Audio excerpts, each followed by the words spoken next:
Subscribe with iTunes, Audio Boom, Stitcher, or your favorite podcasting app. And if you enjoy what you hear, like us on Facebook. Also, consider throwing a little cash our way by visiting patreon.com/KoreaFM. And find more of our great content on our home on the web, KoreaFM.net. Former South Korean President Park Geun-hye's presidential career began and ended with firsts. The ROK's first female president also eventually became its first democratically elected leader to be impeached, followed by jailed and now indicted, as the news has just broke that authorities have formally indicted ex-President Park on charges of collecting or demanding $52 million in bribes. Of course, countless reports and other pieces of journalism have been done on the protest, the surprisingly affirmative vote by lawmakers for impeachment, and then, of course, the eventual 8-0 decision by the Constitutional Court to uphold that vote and then permanently remove Park Geun-hye from power. However, one recent piece from the Canadian weekly affairs magazine Maclean's uses the example of the rise and fall of ex-President Park to make the case that South Korean youth and the forces they control are perhaps behind it all, with the title, "In South Korea, the Young Rise Up Against a President and a Society," what the uprising against now-removed President Park Geun-hye reveals about the forces felt by South Korea's young. I'm joined now by Dave Hazan, a writer formerly based in South Korea, to discuss his article and what it reveals about the power of South Korea's youth. So, Dave, great to have you back on the program. Just to get the facts out there, let's start with a very basic summary of the scandal that brought down Park Geun-hye, and then we can move into the role of South Korea's youth during those weeks that thrust the South Korean country into the world in a way that is often not the case, because it's usually there because of its relationship with North Korea. This was a lot of firsts. So let's kind of just talk about the scandal itself and then move into the theme of your article for Maclean's. Yeah, okay. Well, I think most people have the basic, know the basic details, but Park Geun-hye was the first democratically elected president to be impeached in Korea.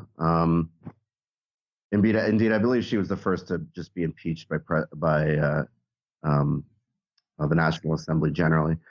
But yeah, so they got the 2/3 majority necessary, and then the Constitutional Court held it up. What was incredible about that, I thought, was that all 8 judges were appointed either by Park herself or by Lee Myung-bak, her predecessor, who was also quite conservative. She was arrested soon after, more in a preventative arrest because she hadn't actually been indicted. And then, of course, today she was indicted. So we know that. And then there's the election is coming up, I believe, the 8th of May. And so you began your article from Maclean's with the lines, "Young Koreans have been given a civics lesson they're likely to carry with them to their graves. It is possible, no matter how bad the odds seem, to topple a corrupt and abusive president."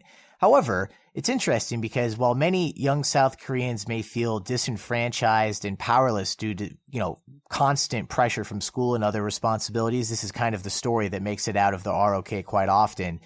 To students of South Korean history, this revolt of the young shouldn't really be a huge surprise. This is something you talk about in your article. Could you talk about how these two themes now compete in contemporary South Korea? It seems that you sort of make the case that they're actually just different sections of this kind of same loop that goes back decades and really just influences the other end into what you call a culmination of social and historical forces that have led us where we are today. Well, yeah, I mean, I suppose like in many places, it's the young people who tend to force change. And anyone who's examined Korean history can see it. I began with the overthrow of Syngman Rhee in 1960. He was South Korea's first president, and he was a pretty miserable guy. But even actually before then, if you go to the revolution of 1919 against the Japanese occupation, many of the people who fought that were quite young students. I've forgotten the name of her now, but the classic martyr that everyone's taught about, every South Korean kid is taught about in history class, was only 17 years old, I think. So there was Syngman Rhee in 60. And then there were, plenty of attempted revolutions throughout right up until the 80s, and they were all led by young people. Park Chung-hee, President Park Geun-hye's father, was largely after students, was largely going after young people. I mean, he would have laws on how long your hair could be in the 60s and 70s in order to be able to crack down on young people. Marijuana law was introduced in the 1970s specifically to crack down on young people. And then, of course, it was the young people who were largely killed in Gwangju during the uprising in 1980. And then in 1987, when they finally managed to overthrow Chundewan, it was young people again.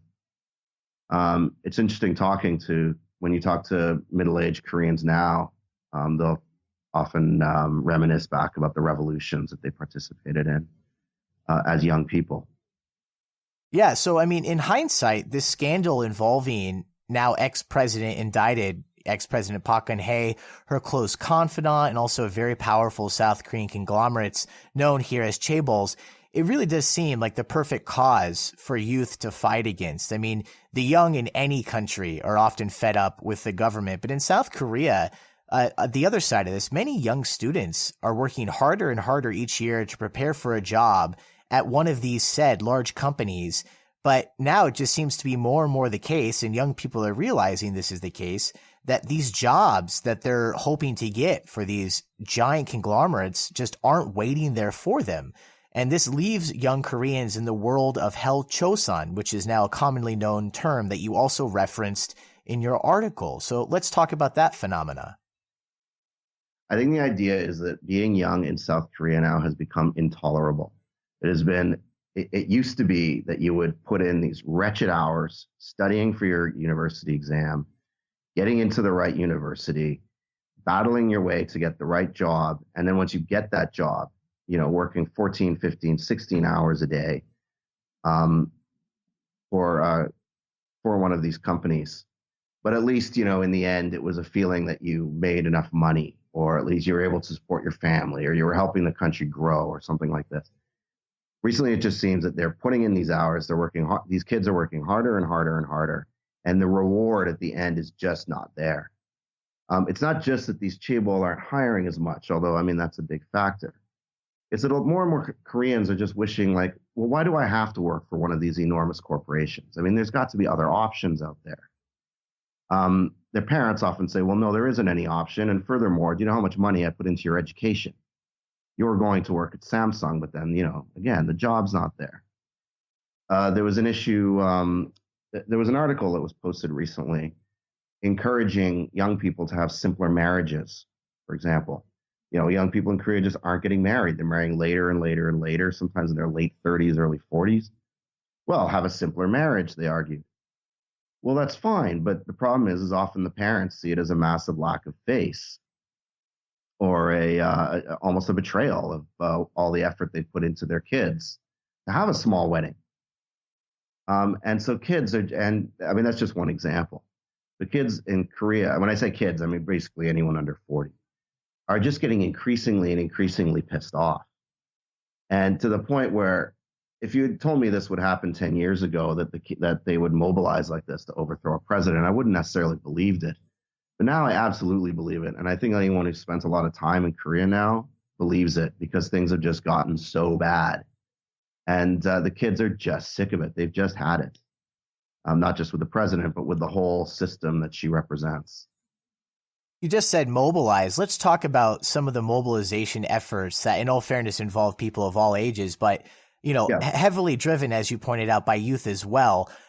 People probably saw this reported internationally. There were some demonstrations that were hundreds of thousands. I saw, 1 or 2 million thrown out there at some of the bigger events, but this was constant every weekend for weeks on end. Could you kind of weave that story? Sure. I mean, it's notoriously difficult to count how many people attend a demonstration.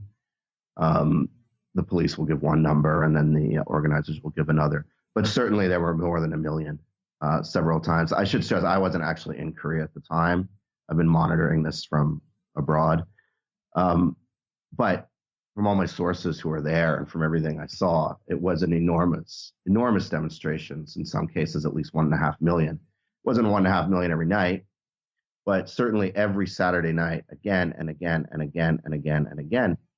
And I think what was actually amazing about these is they were actually quite peaceful. Very few people were arrested. I don't think, in fact, if I remember right, no one was arrested. And the pressure was, I think, was simply too much for many of the politicians. It was a mobilization of young people largely, but of course there are all sorts of labor leaders and left-wing groups and liberal groups who helped out, some of whom could be considerably older. But the idea of seeing high school students out night after night was, or at least weekend after weekend, was quite heartening. And then before we wrap things up, I guess to play devil's advocate here, in all fairness to former, now jailed and officially indicted ex-President Park, it goes without saying that she did have in the past and even now some support. You don't get elected in a democracy without support. So could you talk about who did end up supporting Park Geun-hye? As you mentioned, it obviously probably had a lot to do with her father, who is a former leader of South Korea, and he was assassinated while he was in office. I mean, she herself, forget the scandal now. It's such an interesting story dealing with her and her family. Yeah, for sure. Look, Park Geun-hye is quite a tragic figure. I mean, I don't know anything about her. I know very little, at least, about her personally. But certainly she lost her mother, both her parents, to assassins. Her mom in 74, I think, to a North Korean, and then her father to his own intelligence chief when he was president. She never married. She sort of considered herself almost like a nun, married to the country. And despite the fact she was a woman, she had enormous support from older Koreans who look upon the Park Chung-hee, the 19-year Park Chung-hee regime, as really a golden age for South Korea in the sense that it was growing massively. Many credit Park himself for this massive growth. I personally think his own role in it is overstated, but that's for the historians to argue. So she was elected largely with this this grassroots support from elderly people. Let's also remember, though, that she cheated, and that there was a Twitter scandal that the NIS, the National Intelligence Service, sent out tens of thousands of tweets to try to get people to come out and vote for her. There were other discrepancies in the polls, things like that. Now, whether she would have won anyway, I don't know. What we do know now is that she is extremely unpopular. We have seen a few protesters, very few, coming out and saying that she didn't deserve this or that she's innocent or whatnot. These are a tiny minority. Among over 65 citizens over the age of 65 in Korea, which there are more and more all the time, 50% thought she should be impeached. Okay, and that doesn't, so 50% thought she should be impeached. The other 50% either thought she shouldn't be or were on the fence about it. Now, of course, this doesn't even remotely look at what it is for the under 30s, who it was, 90% or something very similar, 95% who wanted her impeached. So she is monumentally unpopular. I don't think she would have been impeached otherwise. And then finally, you finished your piece in Maclean's with the lines, "Whatever happens, South Korea's political scene will never be the same again. It's true, the chaebol remain all-powerful. The old continue to outgrow the young. And memorizing facts for tests is still seen as a primary job of every young person. But the young are now armed with the knowledge that they can, if they put the effort in, overthrow a president." So finally, Dave Hazan, what does that mean in your mind for the future of South Korea? Is it simple? Is it as simple as saying future presidents, we're having the special election here pretty quickly, future presidents don't cross the young? Or is it still going to have to be some momentous scandal? I mean, Park Geun-hye, everything that you just said about her being the case, it's hard to imagine that things would have gone this way had it not been for this specific scandal, which you could talk about for hours. It's a very weird, long-lasting. It involves relationships with her parents and the parents of her confidant and all these chaebols. This was quite a scandal to happen.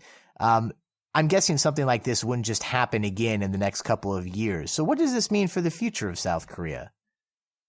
Okay, well, first I'd say is that this is quite a scandal. It's a monumental scandal.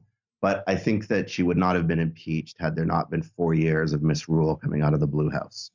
So I believe that it was a culmination of things. I didn't mention this in my article, but certainly people are still angry over Sewol, and people are still angry over a lot of other issues. Her assuming of her closing down of the media, or shutting down of small parties, things like this. I think this was all contributed to it. What I think it says for the future is my hope is that young people have been politicized as previous young people had when they overthrew the dictatorship in '87. I think we've had a generation of young people who, on the surface at least, seemed a lot more concerned about, their cell phones and the things that young people are usually concerned about, and less about politics. Now, this is normal in any society, especially once it becomes wealthy. But I think now they've been politicized. And I think that they've come to realize that if they organize, they don't need to put up with being treated like dirt. And I think this is the biggest problem with South Korea now, is that they're treating their young people, and again, young people, using anyone under 40, just like dirt. And now they realize that they don't have to put up with it, and they can fight back, whether it's a president, whether it's at school, whether it's with the companies. I don't know. But I think we're looking forward to some huge changes in the next 10 years in South Korea. Right. I mean, it goes without saying there's so many issues in South Korea right now connected to Korean youth. I mean, we already mentioned the problems with marriage, people waiting longer, wanting to have a simpler marriage, but parents wanting perhaps something different in their mind. Along that same topic, the birth rate in South Korea is very, very low. There are just so many things going on right now. Elder Koreans are increasing in numbers. There's less young Koreans nowadays than there were in the past. So schools are closing down, things like that. So it'll definitely be interesting to see where South Korea goes in the future. Of course, I've been speaking with Dave Hazan. He's a freelance writer, formerly based in South Korea. And Dave, best of luck with your continued writing now that you're outside of the Korean Peninsula. Thanks a lot, Chance.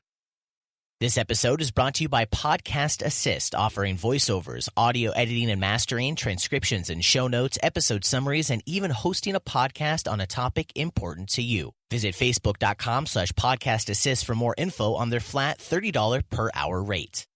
Talk radio, music, and podcasts from the Korean Peninsula. KoreaFM.net.